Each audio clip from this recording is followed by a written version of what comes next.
The Nigerian Supreme Court has made a landmark ruling voiding the Igbo law and custom that forbids a woman from inheriting her father's estate on the grounds that it is discriminatory and conflicts with constitutional provision.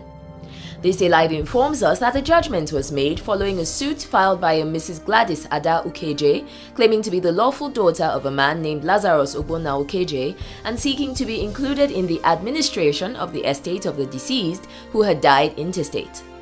Following verification that Gladys was indeed the daughter of the deceased, a trial court stated that she was qualified to benefit from her late father's estate. The wife and son of the deceased Mr. Ukeje appealed the judgment, and when the appeal court upheld the judgment, they took it up to the Supreme Court, who also upheld the judgment. Justice Bode Rhodes Vivor, who read the lead judgment, held that no matter the circumstances of the birth of a female child, such a child is entitled to an inheritance from her late father's estate. Consequently, the Igbo customary law, which disentitles a female child from partaking in the sharing of her deceased father's estate, is breach of Section 42(1) and 2 of the Constitution, a fundamental rights provision guaranteed to every Nigerian.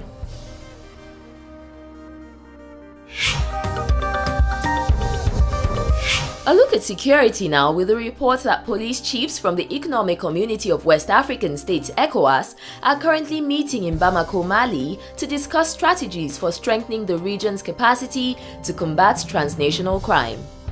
A statement from Abuja reads, "The meeting of the Technical Subcommittee of the West African Police Chiefs Committee is to foster cooperation among police officers specialized in the training and operations with a view to strengthening regional capacities to effectively combat organized crime."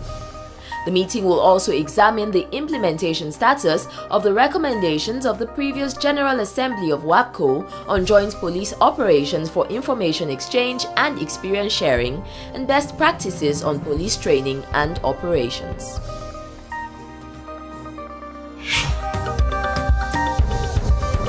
From Ventures Africa, a report that Egypt's electricity regulatory body, EgypTerra, has partnered with local software firm KND Soft to roll out a mobile app that will help reduce electricity consumption. This is in a bid to reduce regular blackouts in the country. We're told that the app will collate information on energy consumption loads during the day, highlight peak usage, and provide homeowners with the necessary information to regulate usage.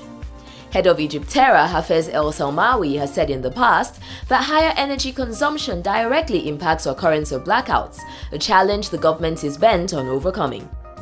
Egypt raised the electricity prices in 2013, the first increase since 2008, also in a bid to reduce wasteful consumption.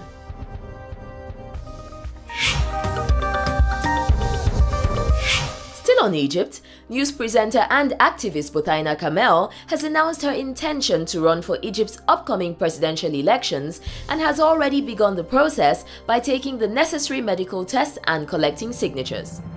She had planned to contest in 2012 but didn't have enough support to do so. She says that her intention to run for presidency is based on her will to promote women's participation in political life and women's issues in general. Egypt's presidential elections will hold on the 26th and 27th of May 2014.